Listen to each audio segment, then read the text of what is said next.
Selanjutnya saya undang untuk moderator pada sesi pertama, yakni Dr. Ria Nova, spesialis anak konsultan. Dr. Ria Nova, beliau menyelesaikan pendidikan SP2 Kardiologi di FKUI tahun 2003, melaksanakan Fellow Kardiologi Anak di IJN Kuala Lumpur pada tahun 2004.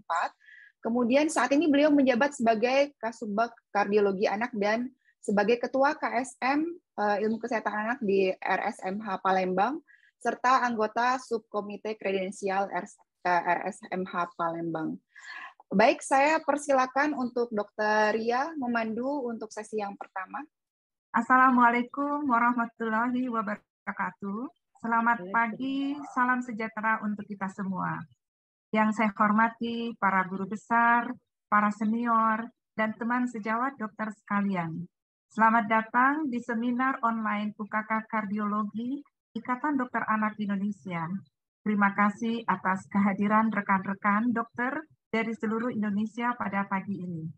Topik pagi ini mengenai paten ductus arteriosus atau PDA pada bayi prematur.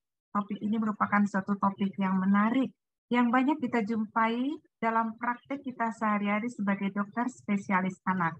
Untuk sesi pertama ini ada 3 pembicara yang akan hadir. Baiklah, kita akan memulai saja acara ilmiah pagi ini dengan menampilkan dan mengundang Profesor Dr. Mulyadi Enjer, spesialis anak konsultan. Profesor Mulyadi adalah guru besar tetap Fakultas Kedokteran Universitas Indonesia. Saat ini beliau menjabat sebagai Kepala Divisi Kardiologi Anak FKUI dan juga sebagai Koordinator Penelitian dan Pengembangan Departemen IKA FKUI RSCM. Beliau juga saat ini sebagai Ketua Bidang Ilmiah atau Ketua Bidang 2 pada PPIDAI periode 2021 sampai 2024. Kepada Prof. Mulyadi, kami persilakan. Assalamualaikum warahmatullahi wabarakatuh. Yang saya hormati para senior, para guru besar, ya, para teman sejawat yang hadir pada pagi klinik acara UKK Kardiologi, ya, yang sangat saya banggakan. Saya pagi ini kebagian menjelaskan mengenai fetal sirkulasi, ya, jadi fisiologi sirkulasi transisi dari fetus atau janin ke neonatal. Ini perlu diketahui, ya, karena ini penting nanti untuk menjelaskan patofisiologi, ya, kemudian juga edukasi kepada pasien, ya, jangan sampai nanti salah-salah, ya, dalam melakukan edukasi kepada pasien. Nanti kita lihat secara garis besar, ya. Jadi sirkulasi janin itu berbeda dengan sirkulasi pada dewasa ataupun pada bayi baru lahir. Jadi kita lihat di sini, ya. Nah, di mana bedanya? Perbedaan utamanya adalah pada tempat pertukaran gas, ya. Kita lihat di sini, ya. Jadi kalau pada neonatus atau pada dewasa itu di paru, ya. Di paru ini berfungsi sebagai tempat pertukaran gas, ya. Sedangkan pada janin itu sumber gasnya, sumber oksigen itu di plasenta, ya. Jadi istilahnya kalau janin itu kita ambil paru-parunya, dalam kandungan dia masih hidup, ya. Tapi kalau plasentanya atau tali pusatnya kita putus, dia akan meninggal. Jadi ini begitu pentingnya plasenta pada seorang janin di dalam kandungan. Nah, ini kita lihat, ya, gambar tadi, ya. Jadi ada 4 pirau yang terjadi pada sirkulasi janin, ya. Yang pertama itu di plasenta, ya. Jadi darah di plasenta itu darah kotor akan pergi ke plasenta, ya. Kemudian darah bersih akan dialirkan ke janin. Itu yang pertama. Kemudian yang kedua di ductus venosus, ya. Jadi ini hanya pada janin, ya. Jadi ada hubungan antara vena umbilikal, ya, dengan vena cava inferior. Ini namanya ductus venosus, ya. Jadi ada hubungan singkat, ya. Kemudian di foramen ovale, kita lihat di sini, ya. Jadi memang di dalam kandungan itu ada lubang antara atrium kiri dan atrium kanan, ya. Jadi sehingga darah dari atrium kanan akan bisa mengalir ke atrium kiri. Kemudian di tingkat ductus, ya, ductus arteriosus, kita lihat di sini, ya. Ada hubungan antara arteri pulmoner dengan aorta. Jadi sehingga darah bersih yang diambil dari plasenta, ya, ini akan mengalir ke atrium kiri. Ini nanti akan dibagi-bagikan pertama ke koroner, ya, kemudian ke tubuh bagian atas maupun bagian bawah, ya. Nah, kemudian baru nanti setelah oksigennya diambil, ya, dia akan dicuci, akan dikembalikan ke plasenta. Jadi yang berfungsi pada pertukaran gas pada janin dalam kandungan adalah plasenta. Nah, ini kita lihat secara garis besar plasenta. Ini plasenta itu menerima sebagian besar darah. Ya. Jadi kurang lebih 55% dari darah atau cardiac output jantung ini akan mengalir ke plasenta. Dan plasenta merupakan suatu organ ya yang tahanannya paling rendah. Jadi sehingga nanti dari aorta descendant ya, dia akan mengalir ke plasenta. Kemudian setelah diambil oksigennya, dia akan dialirkan lagi ke dalam sirkulasi janin ya. Jadi darah bersih akan melalui vena umbilikal, ini vena umbilikal ya. Kemudian melalui ductus venosus ya, ke vena cava inferior masuk ke atrium kiri ya. Nah, ini kita lihat vena cava superior ya. Ini vena cava superior ini akan menerima darah dari bagian tubuh bagian atas. Ini kan arteri ya, dia akan ke kepala ya, kemudian ke otak dan lain. Nah, kemudian darah kotornya akan mengalir ke vena cava inferior ya. Jadi mengalir ke vena cava superior, kurang lebih 15% dari cardiac output pasien. Sedangkan vena cava inferior ya, vena cava ini akan menerima tubuh bagian bawah ya, dari kaki, dari abdomen, itu akan ini kurang lebih 70% dari seluruh cardiac output akan masuk ke vena cava, baru akan mengalir ke atrium kanan ya. Nah, karena darah yang oksigennya tinggi itu berasal dari plasenta, maka saturasi di vena cava inferior paling tinggi, jadi kurang lebih 70% ya. Dibandingkan SVC. Karena SVC semuanya darah yang kembali dari otak. Ya. Tapi kalau IVC, ya, di samping darah yang kembali dari tubuh bagian bawah, dia juga mengalirkan darah yang dari plasenta, yang kayak oksigen. Jadi sehingga oksigen itu kurang lebih 70%. Ya. Kemudian darah dengan oksigen yang tinggi tadi, ya, ini akan dialirkan melalui vena umbilikal. Ya. Jadi darah ini akan mengalir dari vena umbilikal. Ya, jadi sehingga ini sebagai sumber oksigen pada janin. Ya. Jadi ini sangat vital. Kemudian sebagian besar darah dari SVC ini akan pergi ke atrium kanan. Ya. Kita lihat ya, ini atrium kanan. Ya. Kemudian akan sebagian besar akan ke atrium kiri. Jadi dari SVC ini kan darah kotor ya. Sebagian besar akan ke atrium kanan, kemudian ke vertikal kanan, baru ke paru. Nah, sedangkan darah bersih dari vena cava inferior, kita lihat di sini, ya, sepertiga akan langsung melewati foramen ovale, ya, langsung melewati foramen ovale, ya, masuk ke atrium kiri, kemudian ke vertikal, baru ini akan dibagi-bagikan lewat aorta. Ya. Sedangkan 2/3 ya, dari darah dari vena cava inferior ini akan masuk ke atrium kanan, ya, ke vertikal kanan, kemudian baru ke arteri pulmoner ya. Nah, nanti dari sini dia nggak akan bisa ke paru ya, karena tekanan paru sangat tinggi.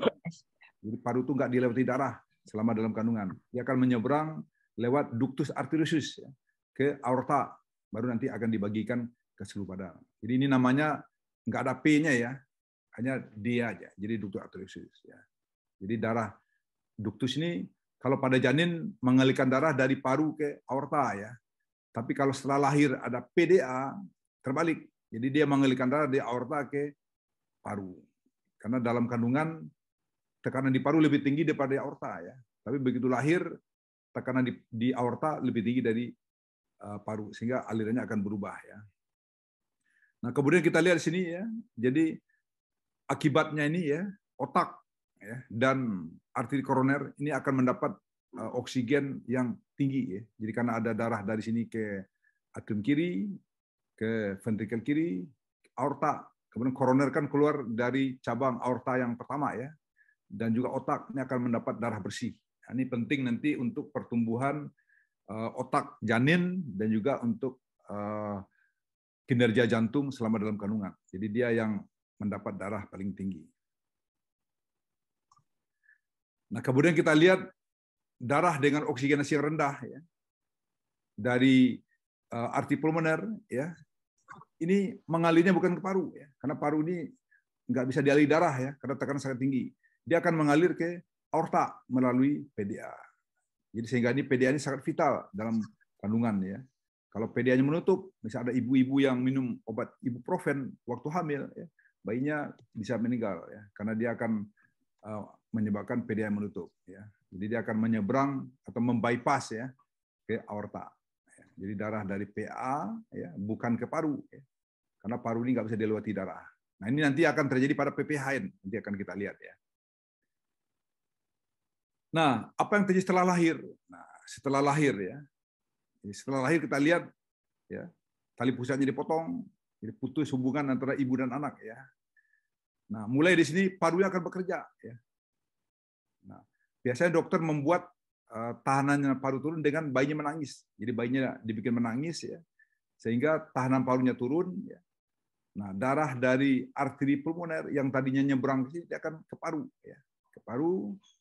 Kemudian baru terjadi oksigenasi di paru, dia akan masuk ke atrium kiri, baru ke ventrikel kiri, baru ke aorta. Jadi sehingga setelah lahir akibat darah di atrium kiri banyak, foramen ovale akan menutup ya. Sehingga terputus hubungan antara ibu dan anak, kemudian terpisah darah bersih dengan darah kotor. Jadi setelah lahir saturasi akan 100 ya. Jadi terpisah darah bersih di jantung sebelah kiri ya, dengan darah kotor di sebelah kanan. Dan parunya mulai bekerja. Nah, disinilah mulai awal bekerja paru setelah lahir ya. Oleh karena itu pada bayi itu tekanan di paru harus turun. Nah, kalau tidak turun itu yang terjadi pada PPHN ya. Jadi darahnya nggak bisa mengalir ke paru ya, tetap menyeberang ke aorta lewat PDA sehingga banyak desaturasi. Jadi kita lihat di sini ya. Jadi ada perubahan yang terjadi ya pada pertukaran gas antara plasenta dengan paru. Jadi sumber oksigen berpindah dari plasenta ke paru. Nah, di sini mulai ada masalah ya. Kemudian plasentanya dikeluarin ya. Nah, mulai darah akan bersirkulasi ke paru. Nah, kita lihat di sini yang terjadi ya, begitu lahir ya, PDA menutup ya. Mula-mula konstriksi, ya. Kemudian baru penutupan fungsional ya, kemudian baru anatomi. Kemudian ductus venosus juga menutup ya. Kemudian foramen ovale menutup sehingga terpisah darah bersih dengan darah kotor. Ya. Nah, ini adalah perubahan-perubahan sirkulasi setelah lahir ya. Kita lihat ya. Setelah plasentanya dikeluarkan di sini ya. Jadi setelah keluar dikeluarkan terjadi peningkatan SVR ya. Peningkatan SVR ya. Karena plasenta memiliki tahanan yang paling rendah. Jadi begitu plasentanya dipotong ya, maka SVR akan naik. Kemudian yang kedua adalah berhentinya aliran darah di vena ublikal, menyebabkan penutupan ductus venosus.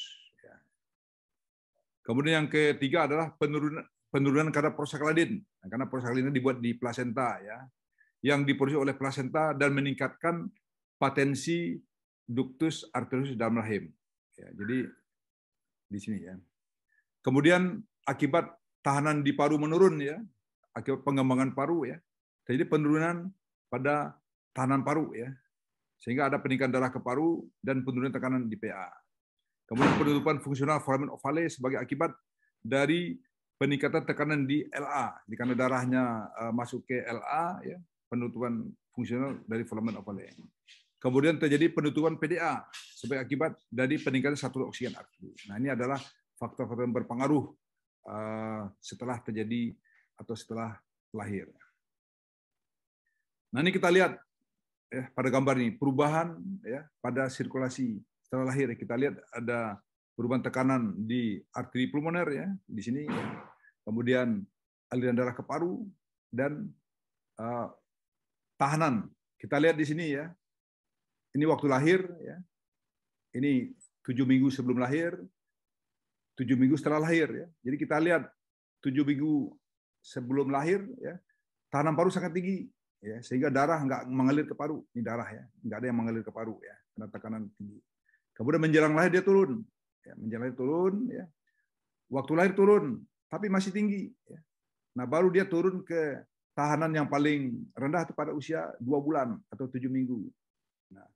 Nah, ini penting nanti waktu melakukan edukasi ya. Jadi pada bayi-bayi yang dengan pirau ya, VSD, PDA atau ASD, sering waktu lahir ini nggak dengar murmur, ya, nggak dengar murmur.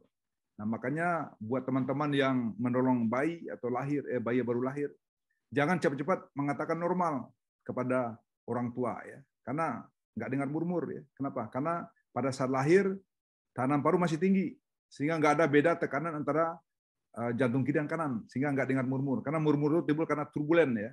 Turbulen timbul karena ada beda tekanan yang signifikan. Nah, tapi kalau dia nggak ada beda yang signifikan, nggak dengar murmur. Nah, kapan murmur trigger? Biasanya pada usia 2 bulan. Oleh karena itu di follow up sampai 2 bulan. Nah, kalau 2 bulan nggak dengar murmur, nah baru kita bilang nggak ada penyakit jantung bawaan. Jadi hati-hati dalam berkomunikasi dengan pasien karena adanya masa transisi ini ya. Karena tahanan masih tinggi. Nah, kalau misalnya tekanannya nggak turun, nah ini yang disebut dengan PPHN atau pH primer ya, karena tekanan tidak turun selama waktu lahir. Ini yang disebut dengan pH primer. pH primer. Tapi kalau dia udah turun, naik lagi, nah ini yang disebut dengan pH sekunder atau Eisenmenger. Nah, itu beda antara PPN dengan Eisenmenger. Jadi kalau Eisenmenger itu dia udah turun, ya, tapi karena ada PJB dia naik lagi. Itu disebut dengan pH sekunder atau Eisenmenger. Tapi kalau dia memang belum pernah turun, itu disebut dengan pH primer atau disebut dengan PPHN. Anaknya juga biru, sama ya. Nah ini kita lihat ya. Jadi tahanan paru ini ya, sepanjang setelah lahir dia akan turun terus ya. Kita lihat turun terus ya. Turun terus ya. Waktu lahir dia tinggi ya. Kemudian dia akan turun sampai nanti anaknya besar. Nah, kalau dia naik lagi karena PJB itu disebut dengan Eisenmenger. Nah, PVR tinggi ini waktu lahir dipertahankan karena adanya peningkatan jumlah otot polos pada dinding arteriol pulmoner ya. Kemudian karena adanya hipoksia alveol. Jadi karena waktu dalam kandungan kan satuasi rendah, ini menyebabkan PVR-nya sangat tinggi. Nah, dengan adanya pengembangan paru ya dan ada peningkatan tegangan oksigen alveolus ya, terjadi penurunan awal yang cepat. Kita lihat ya. Jadi dia akan menurun cepat ya, kemudian akan turun terus. Nah, tapi kalau dia naik lagi ini disebut dengan pH sekunder ya. Nah, ini penutupan PDA ya, penutupan PDA ya. Mula-mula fungsional ya. Terjadi dalam waktu 10 sampai 15 jam setelah lahir karena adanya konstriksi otot polos medial ductus ya. Ini bisa dibuktikan ya, kalau kita berikan obat seperti prostaglandin dia akan membuka lagi ya. Sedangkan penutupan anatomis ini selesai atau terjadi pada usia 2 sampai 3 minggu dengan perubahan permanen pada lapisan endotel dan subendotel. Nah, oksigen ya, kemudian prostaglandin dan juga maturasi bayi baru lahir ya, prematur atau bukan, ini merupakan faktor penting dalam penutupan PDA. Nah, ini kadang-kadang kita gunakan dalam mengobati pasien-pasien yang DAC dependent ya. Kalau ternyata DAC dependent dia memerlukan PDA, jadi kita bisa buka dengan prostaglandin. Nah, hati-hati dalam memberikan oksigen ya, karena oksigen sangat sensitif dalam menutup atau membukanya PDA. Nah, ini secara singkat ya, dapat saya simpulkan pada kuliah singkat ini ya. Jadi kita lihat ada perbedaan sirkulasi antara janin dengan neonatus atau adult. Ini perlu diketahui oleh dokter anak ya, dokter umum, apalagi dokter jantung anak ya. Kita lihat di sini ya. Kemudian pada janin ya, sumber atau pertukaran gas yang utama itu di plasenta ya. Sedangkan pada neonatus ini pada kelainan paru. Jadi biasanya pasien-pasien yang bermasalah dengan paru itu mulai muncul kelainan itu setelah lahir, bukan dalam kandungan. Dalam kandungan dia pasiennya tenang-tenang aja. Nah, kemudian transisi sirkulasi ini penting diketahui oleh teman-teman sejawat ya, terutama yang menolong bayi baru lahir dalam menjelaskan perjalanan penyakit PJB ya. Jadi kadang-kadang PJB yang kompleks itu waktu dalam kandungan dia tenang ya. Waktu lahir tenang, nah mulai ada keluar itu umur-umur 2 bulan pada saat tahanan parunya turun. Ya, jadi orang tua nanya, kok waktu lahir tenang-tenang aja, baru sesak umur 2 bulan. Itu ada hubungan dengan penurunan. Kemudian juga dalam mengedukasi ya. Jadi kalau teman-teman nggak dengar murmur waktu lahir ya, jangan cepat-cepat mengatakan normal. Nah, nanti itu akan dipegang oleh pasien. Nah, kita harus pantau sampai usia 2 bulan atau 3 bulan. Kalau nggak ada murmur, baru kita mengatakan normal. Ya.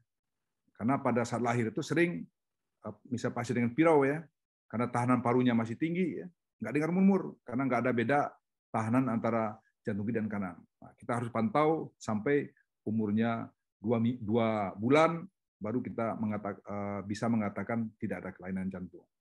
Saya kira itu saja, Dr. Ria. Terima kasih. Wabillahi taufiq wal hidayah. Wassalamualaikum warahmatullahi wabarakatuh. Waalaikumsalam. Terima kasih Prof. Mulyadi untuk pemaparannya yang sangat komprehensif dan menarik.